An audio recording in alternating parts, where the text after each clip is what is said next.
Bismillahirrahmanirrahim. Assalamualaikum warahmatullahi wabarakatuh. Alhamdulillah, insya-Allah pada hari ini kumpulan kami iaitu kumpulan kedua akan membentangkan tentang aplikasi Newport yang telah kami membuat kaji selidik dan kami telah lihatlah.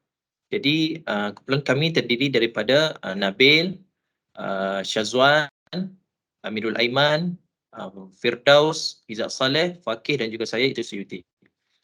Jadi aplikasi Newport ini adalah satu aplikasi untuk pembelajaran secara online dan offline, di mana ianya memungkinkan guru dan pelajar berinteraksi secara langsung maupun secara tidak langsung.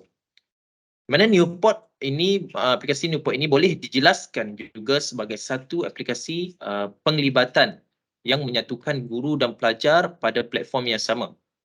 Ia adalah satu aplikasi yang berfokuskan pendidikan yang direka untuk menjadikan proses pengajaran dan pembelajaran yang lebih menyeronokkan dan sekaligus menjadikan pelajar-pelajar itu tidak mudah merasa bosan.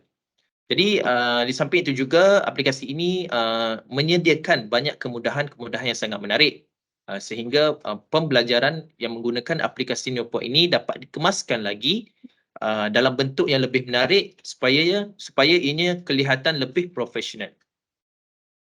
Bukan itu sahaja, aplikasi Newport ini sangat sesuai untuk diaplikasikan ke dalam apa-apa jua bidang sekalipun. Seperti aplikasi lain jenis ini, platform ini membenarkan guru untuk membuat pembelajaran dari awal kelas dan juga membuat naik isi pembelajaran yang telah dibuat. Di samping itu juga guru ini boleh menggunakan pelbagai features iaitu ciri-ciri yang disediakan di dalam aplikasi ini secara percuma saja. Di mana Newport ini juga membantu guru merasakan seronok untuk mengajar dengan menggunakan konsep seperti yang ada dalam aplikasi ini seperti quiz, slide, video dan sebagainya. Dan kami hari ini kami akan menjelaskan tentang kebaikan, kekurangan features serta berkaitan dengan bidang KKQ. Baiklah, kita terus kepada kelebihan ataupun kebaikan aplikasi Nearpod yang telah kami pilih. Jadinya untuk kelebihan aplikasi Nearpod ni kami telah memilih ataupun telah membuat kajian dan mendapati ada lebih kurang 6 kebaikan yang boleh disenaraikan. Yang pertama, antara kebaikan daripada aplikasi Nearpod ini ialah aplikasi Nearpod ini memvisualisasikan dan boleh memahamkan murid dengan baik. Hal ini kerana di dalam aplikasi Nearpod ini sendiri terdapat lebih daripada 20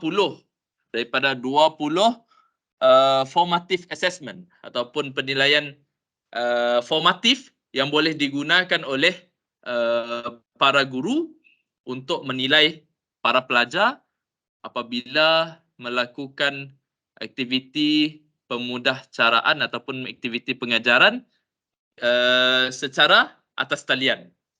Baik, itu yang pertama. Yang kedua, Nearpod merupakan satu platform atau aplikasi yang membolehkan para guru mengajar dalam kaedah ataupun menggunakan cara yang pelbagai apabila mengadakan sesi pembelajaran ataupun terpaksa mengadakan sesi pengajaran dan pembelajaran secara atas talian. Dan di dalam aplikasi Nearpod ini sendiri ada 3 komponen utama ataupun ada 3 aplikasi utama yang boleh digunakan oleh para guru dalam usaha untuk memahamkan para pelajar dalam sesi pembelajaran secara atas talian. Baiklah, komponen yang pertama ialah interactive slide. Untuk interactive slide, ada 3 jenis slide yang terdapat di dalam Nearpod itu sendiri. Yang pertama ialah berkaitan dengan slide biasa. Slide yang biasa kita gunakan, para guru boleh mengupload ataupun memuat naik slide yang dibuat di dalam aplikasi PowerPoint dan dimuat naik ke dalam aplikasi Nearpod itu sendiri. Yang kedua, slide klasik dan yang ketiga ialah slideshow. Kita pergi kepada komponen yang kedua iaitu interaktif video. Untuk interaktif video, yang pertama sekali ialah video biasa. Video biasa ni sama ada video yang dibuat oleh para guru itu sendiri ataupun video yang dimuat naik daripada YouTube pun boleh. Makna kata mana-mana aplikasi ataupun mana-mana para guru ambil video tu, para guru boleh terus muat naik ke dalam Nearpod dan boleh ditonton oleh para pelajar. Yang kedua, web content. Macam mana web content ini berfungsi ialah para guru hanya perlu mencari link dan letakkan di dalam web content, dan bahan yang dimuat naik ke dalam Nearpod itu boleh diakses oleh para pelajar. Dan yang ketiga, simulation. Simulation biasanya digunakan untuk mata pelajaran matematik. Dan yang keempat, VR Field Trip. VR Field Trip ini ialah satu aplikasi yang menarik di mana para guru boleh membawa para guru boleh membawa murid-murid berjalan ke seluruh dunia hanya dengan menggunakan Nearpod, dengan menggunakan VR Field Trip. Boleh pilih pergi ke luar negara, pergi ke tempat yang menarik dan pelbagai. Dan akhir sekali dalam interaktif video ini ada BBC Video. Kita pergi kepada komponen yang seterusnya ialah gamification dan activities ataupun game ataupun aktiviti yang boleh dilakukan di dalam Nearpod. Yang pertama ialah time to climb, yang kedua open-ended question, yang ketiga matching pair, flip grid, quiz, draw it, collaborate board, poll, fill in the blanks dan memory test. Kita beralih kepada kelebihan yang ketiga iaitu penggunaan Nearpod ini fleksibel. Mana kata dari segi masa boleh fleksibel, tempat boleh fleksibel dan kaedah pengajaran yang dilakukan oleh guru pun boleh fleksibel. Yang keempat, aplikasi Nearpod memudahkan guru dalam menyemak tugasan dan kerja murid. Hal ini disebabkan di dalam aplikasi Nearpod itu sendiri, guru boleh terus menyemak tugasan atau kerja murid sesudah murid menjawab soalan. Mana kata habis dia guru bagi penilaian, murid jawab dan guru terus boleh mengakses jawapan yang pelajar berikan.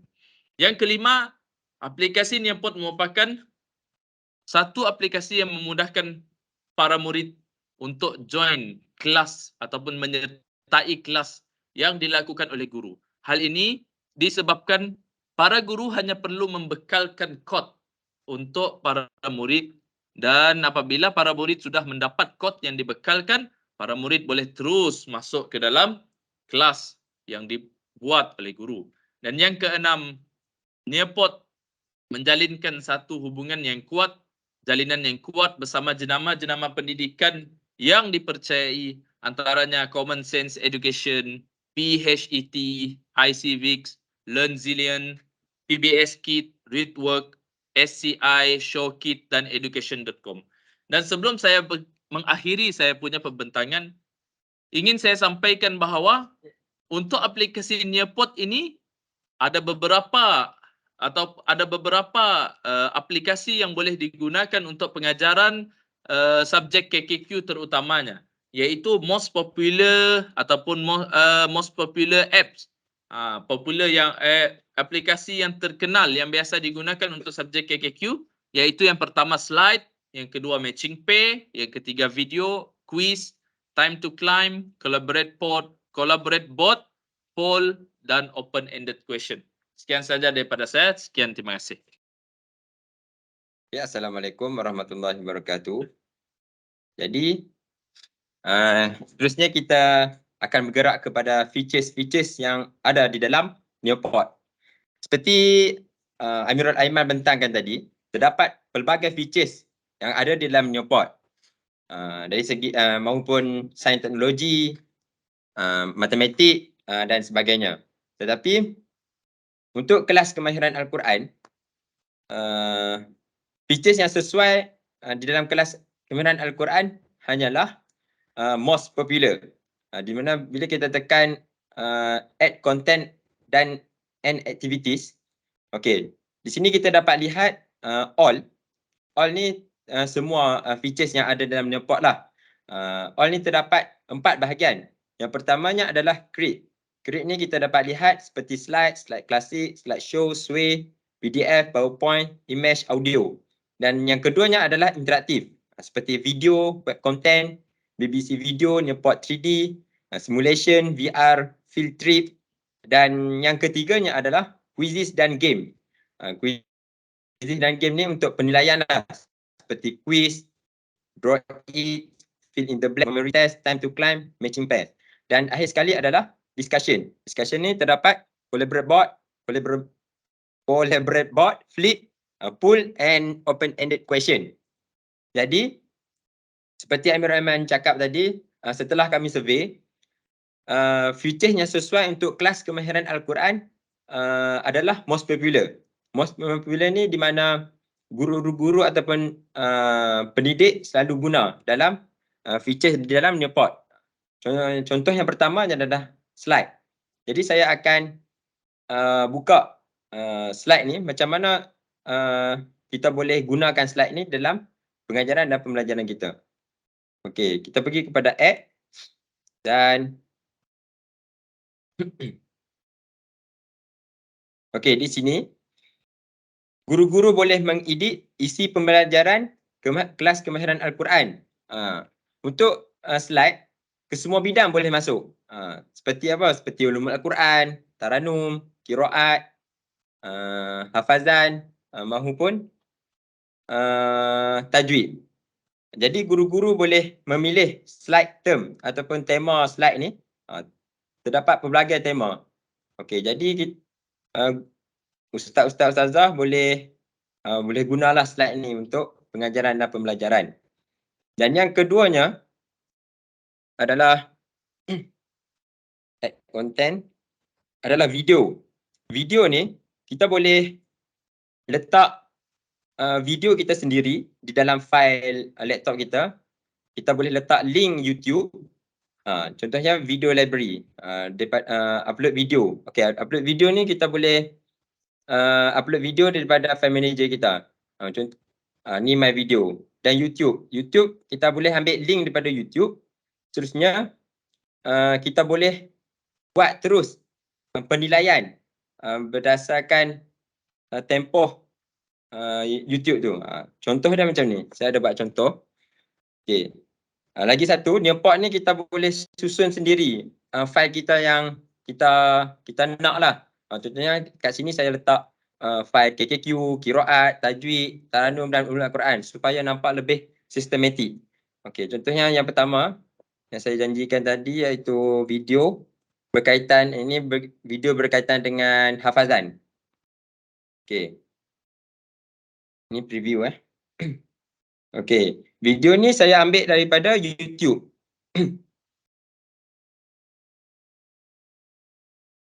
Okey, jadi pelajar boleh melihat video ini dan seterusnya pelajar boleh membuat soalan yang kita bina serta merta. Contohnya macam ni Okey, dia berhenti dekat biru ni, dia naik terus. Berapakah jumlah ayat dalam surah As-Sajdah? Jadi video ni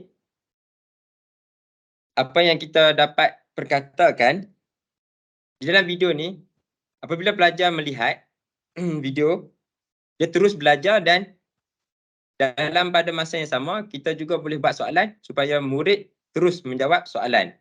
Maknanya kata dia memudahkan kerja kita lah dan menjimatkan masa. Okey, seterusnya adalah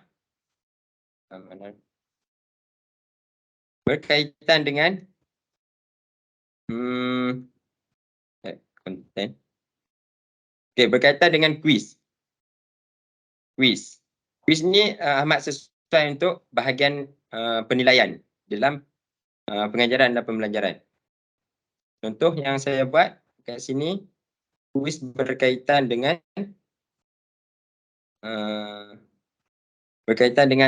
kesemua bidang lah, contoh-contoh.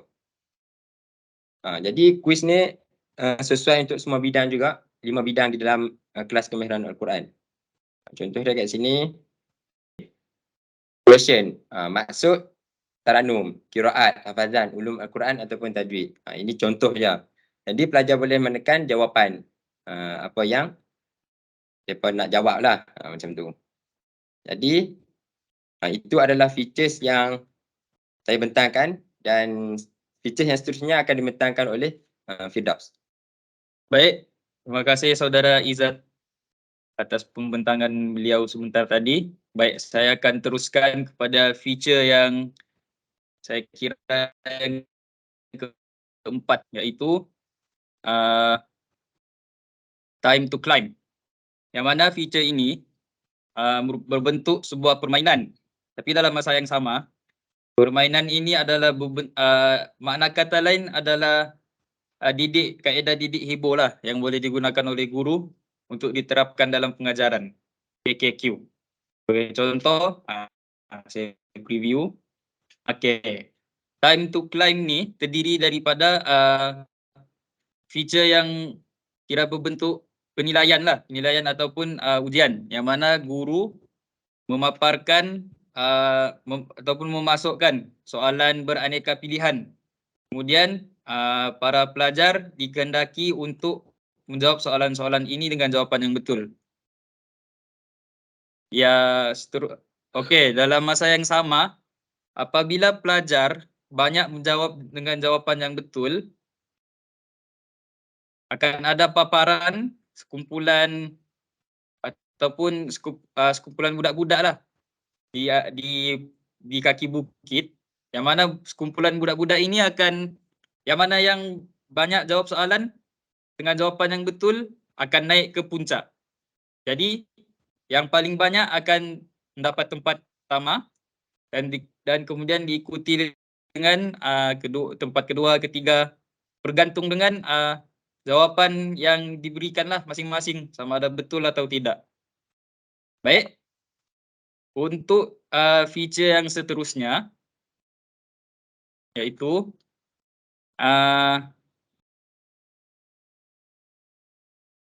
pair match. Matching pair. Okey. Oh ya, sebelum saya terlupa, untuk feature time to climb ini boleh digunakan untuk semua bidang dalam KKQ. Guru boleh memilihlah untuk mana-mana bidang. Kemudian pelajar pun sambil-sambil menjawab soalan yang diberikan, kira sambil bermainlah. Didik hibur istilah dia. Okey, untuk feature yang seterusnya iaitu match pair. Tak silap saya, match pair. Dalam feature ini, guru akan memberikan beberapa potongan-potongan ayat. Kemudian pelajar dikehendaki untuk memadankan ayat itu dengan mengikut kesesuaiannya lah. Maka untuk feature ini, pada hemat kami amat sesuai digunakan untuk bidang hafazan, yang mana boleh mengumpulkan hafazan murid lah. Sebagai contoh, kami letak dalam sini surah Al-Qalam. Tengok, kalau betul dia akan bagi tanda right. Apabila pelajar memadankan jawapan yang salah, sebagai contoh, dia akan keluar warna merah. Okey. Sekian pembentangan dari saya. Dipersilakan Saudara Fakih. Baik, kita sambung pula dengan features lain dalam Nearpod. Saya akan bentangkan 3, iaitu collaborate board, poll dan open-ended question. Kita tengok. Baik. Collaborate board ni fungsinya lebih kurang macam kita pernah guna dulu dalam kelas, iaitu Padlet. Dia macam satu board, kemudian ini semacam board lah dia tunjukkan background dia. Jadi di sini guru mungkin boleh buat apa-apa perbincangan yang sesuai ataupun refleksi dan sebagainya.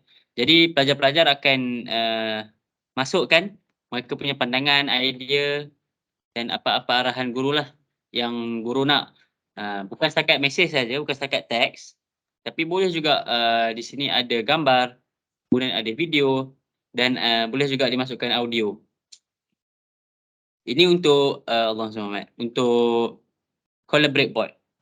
Dan saya kira collaborate board ni memang sesuai lah untuk apa-apa sahaja bidang dalam KKQ dari segi perbincangan teori dan sebagainya. Kalau praktikal dari segi suara pun boleh, digunakan Taranum, Tajwid dan sebagainya.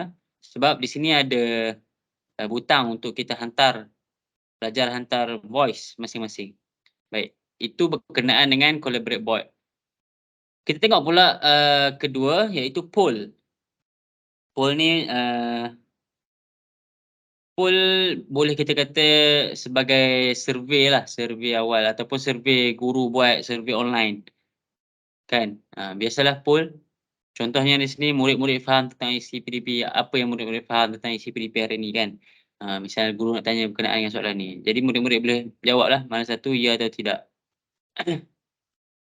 Mungkin boleh juga poll ni digunakan oleh guru untuk mengisi kehadiran kelas kan. Itulah. Baik. Dan seterusnya ialah open-ended question. Open-ended question ni dia adalah satu bentuk yang boleh digunakan untuk aktiviti latihan pengukuhan ataupun mungkin juga boleh buat perbincangan. Nah, contohnya di sini mungkin soalan ni soalan pengukuhan kan guru letak itu apakah maksud qiraat dari segi bahasa. Jadi pelajar-pelajar akan memuat naik ataupun menulis mereka punya jawapan ataupun pandangan, idea dan sebagainya di sini. Mereka akan tulis dan setelah mereka puas hati, dia akan submit. Mereka akan submit dan guru akan ada satu senarai lah jawapan-jawapan mereka ni. Dan guru boleh untuk membentang jawapan-jawapan pelajar ini. Misalnya guru pilih satu jawapan, kemudian akan terpapar jawapannya di sini, di skrin. Jadi itu sahajalah berkenaan dengan 3 features dalam Nearpod yang saya bentangkan tadi. Wallahualam. Baik, seterusnya kita sambung pula kepada kekurangan bagi aplikasi Nearpod ni. Jadi kita sudah pun dengar dan kita pun teliti terdapat pelbagai kebaikan dan juga ciri-ciri yang menunjukkan keberkesanan dan juga kemegahan aplikasi Nearpod ni. Tapi setiap perkara itu juga mesti mempunyai kekurangan yang tersendiri. Contohnya macam Nearpod ni, antara kekurangan yang terbesar sekali ialah penggunaan internet itu. Jadi jika kita nak guna aplikasi Nearpod ni, sudah semestinya kita perlu mendapatkan capaian internet yang tinggi ataupun capaian internet yang kuat. Sebab apa? Sebab dalam Nearpod ni sendiri mempunyai bahan-bahan pengajaran yang menggunakan video, audio dan juga grafik yang kebanyakannya beresolusi tinggi. Jadi jika nak membuka video, nak menjawab soalan, nak mulakan sesi pengajaran, jika internet itu tak cukup kuat, jadi video tersebut tidak boleh dimuat naik dengan baik dan akan sentiasa loading dan buffer sebelum nak mulakan kita nak mula belajar dan juga nak mulakan pengajaran. Jadi itu yang pertama. Yang kedua, kita boleh lihat sendiri bagi guru sudah semestinya bila kita nak gunakan Nearpod ni, kita mestilah nak mendapatkan ciri-ciri ataupun features yang pelbagai. Akan tetapi Nearpod ni sendiri juga telah pun menyediakan features ataupun package yang percuma, iaitu bagi package silver. Tetapi package silver ni hanya membekalkan 100 MB bagi storage ataupun simpanan.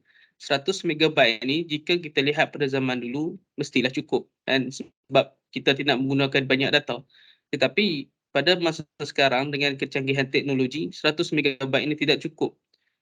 Kerana video sahaja ataupun jika kita lihat dari perkara lain, gambar ataupun grafik yang beresolusi tinggi saja pun sudah pun melebihi 100 MB.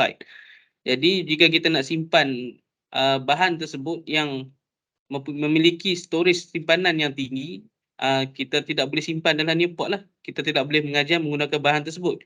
Melainkan jika kita mengurangkan storage ataupun simpanan ataupun space bagi satu bahan itu untuk digunakan ketika kita mengajar menggunakan Nearpod. Itu kekurangan dia. Lepas tu seterusnya bila menggunakan package silver yang percuma ni hanya terhad kepada 40 orang pelajar saja. Jika contohnya di universiti ataupun di sebuah institusi ataupun kelas yang memiliki pelajar yang melebihi 40 orang, kita sudah tidak boleh menggunakan aplikasi Nearpod ni. Melainkan kita kena guna aplikasi yang lain lah, seperti Google Classroom dan sebagainya. Kalau menggunakan telesidang ataupun video, kita perlu menggunakan Google Meet, Microsoft Teams dan sebagainya. Okey. Jadi jika kita nak upgrade, kita nak melebihkan lagi ataupun kita nak mengambil package yang kiranya lebih hebat daripada yang percuma ni. Ada je, iaitu yang pertama adalah package emas ataupun gold yang kita perlu bayar sebanyak $159 per tahun. Jika kita convert ataupun tukar kepada ringgit Malaysia, kita akan dapat sebanyak RM681 setahun. Ataupun package platinum $397 bersamaan dengan RM1,700 setahun. Bagi guru-guru yang sudah lama berkhidmat, mungkin mampu untuk melanggan aplikasi Nearpod yang lebih tinggi dia punya lesen.